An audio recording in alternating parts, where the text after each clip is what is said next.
ada. Saya cek dekat dia pun tak ada patah, cuma dekat bahagian rahang bawah ni lah. So yang dekat bawah ni dia macam ada separation dekat tengah. So perpasan bila kita try untuk pegang ke apa mulut dia memang nampak sakit lah.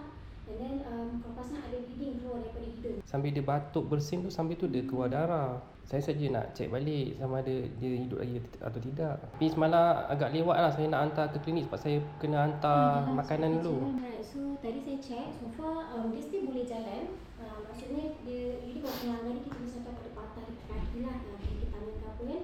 So bila saya check dia jalan still okay, tapi dia macam kengkang sikit lah. Could be sebab dia kena langgar, macam bengkak sikit dekat bahagian belakang. Tapi so far based on x-ray tak ada nampak macam ada patah ke apa. And then cuma ni dekat bahagian bawah rahang dia tu, and then hidung dia berdarah.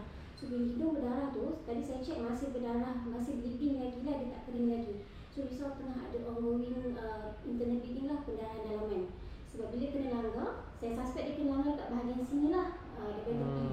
Kalau kena langgar, especially kucing kecil macam tu, kita risau takut dia impact dekat bahagian paru-paru.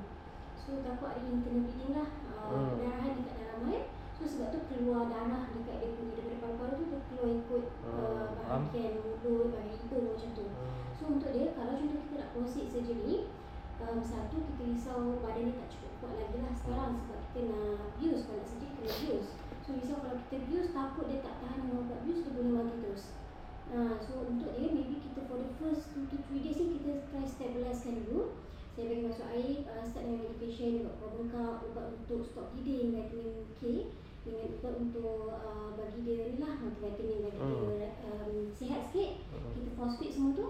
Dan kalau contoh hari ke-2, hari ke-3 nampak dia dah brighter sikit, baru kita akan decide untuk proses surgery lah. Kalau contoh keadaan dia much more stabilised. So saya tak nak ada bleeding apa lah sebab risau takut, dia pun sesama kan. Takut kita abuse, takut pernafasan dia terganggu, dia boleh mati masa on the surgery table. Surgery tu, so far surgery main je, kita just pasang besi dekat situ je. Tapi kita risau dari segi ubat abuse. Betul. Satu surgery, dan masuk besi. Yang kedua biarkan, tapi yang tu depends condition macam mana 2-3 hari kat sini. Sebab kadang-kadang kucing kecil ni dia punya healing rate dia faster lah. Kalau contoh ada patah tulang apa kan, kadang-kadang kita tak saja surgery, kita saja strip cage rest, duduk dalam sangka, bagi dia heal by its own lah. Tapi maybe akan ambil masa sikit.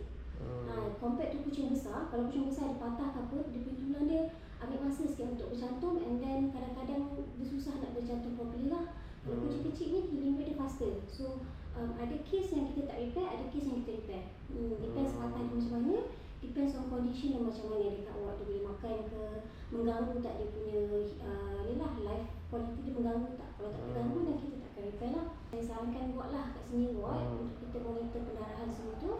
Kalau after few days dah okay sikit, dan kita akan inform cik semua sama ada kita nak proceed dengan surgery ataupun tak lah.